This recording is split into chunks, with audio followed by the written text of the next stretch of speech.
O carnaval é apresentado ao Brasil como uma celebração máxima de alegria, uma explosão de cores, sons, liberdade e prazer. Milhões de pessoas se reúnem nas ruas com um único objetivo: viver intensamente, ainda que por alguns dias, tudo aquilo que o resto do ano parece negar. Mas existe uma pergunta que raramente é feita em voz alta: pode um cristão viver plenamente essa festa sem comprometer sua fé? Essa não é uma pergunta cultural, não é uma questão de gosto pessoal, nem de preferência denominacional. É uma pergunta bíblica, uma pergunta que toca diretamente na natureza do discipulado cristão.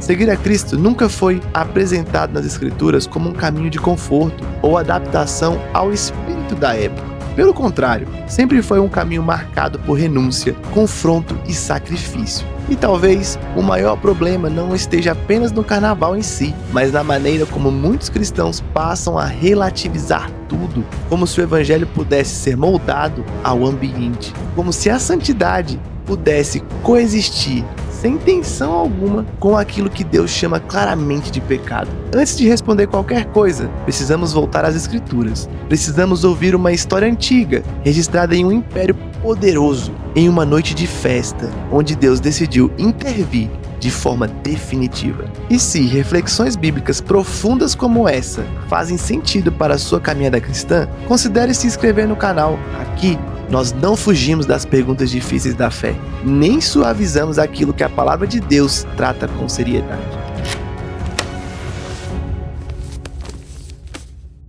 Daniel capítulo 5 nos transporta para uma das cenas mais solenes e assustadoras das Escrituras. O rei Belsazar, governante da poderosa Babilônia, promove um grande banquete. 1000 convidados, a elite do império, autoridades, nobres, mulheres e concubinas. O texto bíblico deixa claro que não se tratava apenas de uma confraternização política. Era uma celebração marcada pela bebedeira, pela sensualidade e pela autossuficiência de um reino que acreditava ser invencível. Belsazar herdou um império construído por Nabucodonosor, um homem que, embora poderoso, aprendeu de forma dura que Deus é soberano sobre os reinos da terra. Mas seu filho não aprendeu a lição. Em meio à embriaguez, Belsazar comete um ato que ultrapassa qualquer limite espiritual. Ele manda trazer os utensílios sagrados do Templo de Jerusalém, objetos consagrados exclusivamente ao culto do Deus vivo. Aqueles vasos,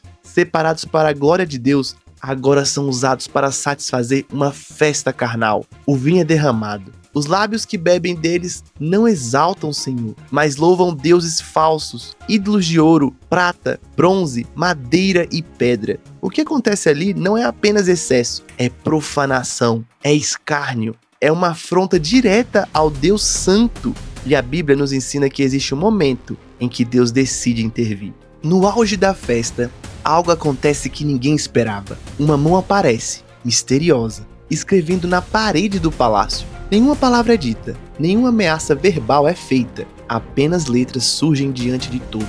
O rei, que até poucos instantes estava rindo e bebendo, agora entra em completo desespero. Seus joelhos batem, seu semblante se transforma, o medo toma conta daquele ambiente que antes era só prazer. Todos os sábios da Babilônia são chamados magos, caldeus, encantadores, homens que supostamente dominavam o conhecimento espiritual do império. Nenhum deles consegue interpretar a escrita. É nesse momento que Daniel é trazido à presença do rei, um homem de Deus, um exilado, um servo fiel em meio a uma cultura pagã. Daniel deixa claro desde o início que não está interessado em recompensas, nem em ouro, nem em posição, nem em honra humana. Ele está ali para proclamar a verdade de Deus, ainda que ela seja dura. As palavras escritas na parede não eram enigmáticas por acaso. Elas carregavam um juízo irrevogável. Mené, mené, tekel, parzim. Deus contou os dias do reino. Deus pesou o rei na balança e o achou em falta. Naquela mesma noite, o rei Belsazar foi morto. O império da Babilônia caiu, uma festa terminou em morte, um reino terminou em juízo. A festa de Belsazar parecia inofensiva. Parecia apenas um momento de prazer, descontração, celebração. Mas o pecado nunca termina onde começa. A Babilônia não caiu por falta de poder militar, caiu porque estava podre por dentro. O juízo de Deus não foi repentino, foi o resultado de uma longa trajetória de soberba, profanação e desprezo pela santidade. E essa verdade atravessa os séculos. ela não se limita a impérios antigos. Ela alcança nações, famílias e indivíduos hoje. É exatamente aqui que o carnaval precisa ser analisado à luz da palavra de Deus. Não pela ótica da cultura, não pelo argumento da maioria, mas pelo padrão da santidade divina. Porque o cristão não foi chamado para viver sem limites, foi chamado para viver em renúncia. E é nesse ponto que muitos se sentem desconfortáveis, porque renúncia confronta desejos, renúncia exige escolhas. A renúncia revela se Cristo é de fato o Senhor da sua vida. Mas ainda precisamos avançar mais fundo, porque a Bíblia não apenas narra histórias de juízo, ela revela princípios eternos sobre ambiente, influência e santidade. Talvez, enquanto você ouve essa história, sua mente esteja fazendo paralelos com a nossa realidade atual, com a nossa cultura, com a nossa nação, ou até com escolhas pessoais que parecem pequenas, mas carregam consequências profundas. Escreva nos comentários o que mais te marcou até aqui. Sua reflexão pode ajudar outras pessoas que estão assistindo e passando pelo mesmo conflito espiritual. Um dos argumentos mais comuns usados para relativizar a participação do cristão no carnaval é a ideia de que Jesus se misturava com pecadores. Mas essa afirmação, quando não é bem compreendida, distorce completamente o ensino bíblico. Jesus nunca se misturou ao pecado. Ele se aproximava de pecadores para transformá-los, não para legitimar suas práticas. A presença de Cristo sempre produzia arrependimento, nunca acomodação.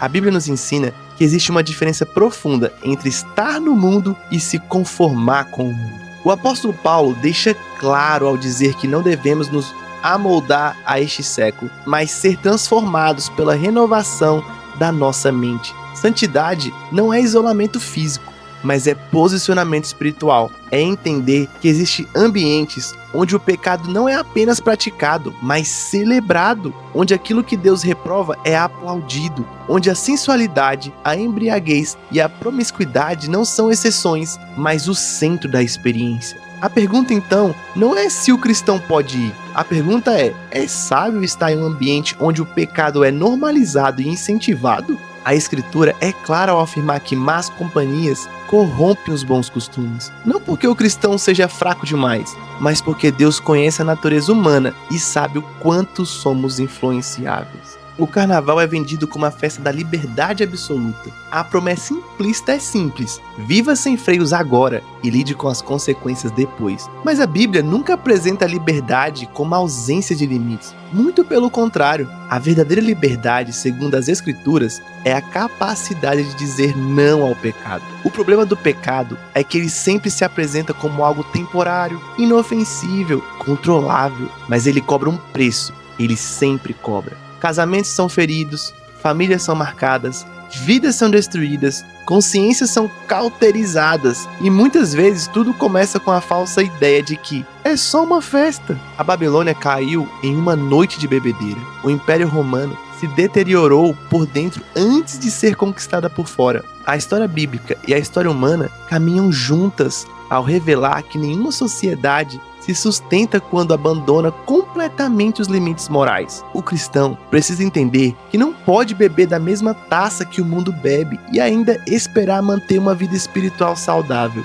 Não é possível louvar a Deus com os mesmos instrumentos que são usados para profanar o sagrado. Deus não divide a sua glória e Ele não negocia sua santidade. Antes de avançarmos um pouco mais profundo nessa reflexão, se esse conteúdo está sendo relevante para você, deixe seu like aqui no vídeo. Isso ajuda esse vídeo a alcançar outras pessoas que também precisam pensar com seriedade sobre fé, liberdade e santidade. Depois da festa, sempre vem a quarta-feira de cinzas, um dia que simboliza arrependimento, reflexão, mas para muitos, esse arrependimento é apenas ritualístico. Confessa-se o pecado, mas já se planeja o próximo carnaval. Pede-se perdão, mas não há mudança de rota. A consciência é aliviada momentaneamente, mas o coração permanece preso ao mesmo ciclo. O arrependimento bíblico não é emocional, é transformador. Ele produz mudança de mente, de direção e de postura. Deus não está interessado em gestos externos desconectados de uma vida rendida. Ele deseja um coração quebrantado, um espírito contrito, uma vida que escolhe a santidade, mesmo quando isso exige renúncia. E aqui está uma verdade que precisa ser dita com amor, mas com muita clareza. Seguir a Cristo custa tudo, mas não seguir custa muito mais. A Bíblia não condena a alegria. Pelo contrário, ela afirma que a alegria do Senhor é a nossa força. Mas existe uma diferença profunda entre prazer momentâneo e a alegria permanente. O mundo oferece uma alegria que dura poucos dias e deixa um rastro de culpa, vazio e dor. Deus oferece uma alegria que permanece, que sustenta, que cura e que transforma. Você não precisa de álcool para ser feliz. Você não precisa de drogas para sentir prazer. Você não precisa de promiscuidade para experimentar plenitude. Na presença do Senhor existe plenitude de alegria e à sua direita há delícias eternas. É uma alegria que não precisa de máscaras, nem deixa excessos e nem deixa culpas para depois. Ela nasce da reconciliação com Deus, da certeza da salvação e da paz que excede todo entendimento. Talvez você tenha sido criado na igreja, talvez conheça o evangelho, talvez em algum momento da sua caminhada você se afastou, se acomodou, relativizou aquilo que antes era claro. Hoje, Deus está chamando você de volta, não com condenação, mas com graça, não com pedras nas mãos, mas com braços abertos. Ainda há tempo, hoje é dia de salvação, hoje é dia de voltar para a casa do Pai. A vida cristã exige renúncia, e isso é um fato, mas ela oferece algo infinitamente maior, vida eterna, alegria verdadeira e comunhão com Deus. Que você tenha coragem de escolher a santidade, que você tenha discernimento para entender os ambientes que frequenta e que você viva não segundo o padrão deste mundo, mas segundo o coração de Deus. Senhor Deus, aplica a Tua palavra aos corações, ilumina mentes, aquece consciências, gera arrependimento e fé salvadora, restaura vidas, reconcilia corações e conduz Teus filhos de volta ao caminho da verdade.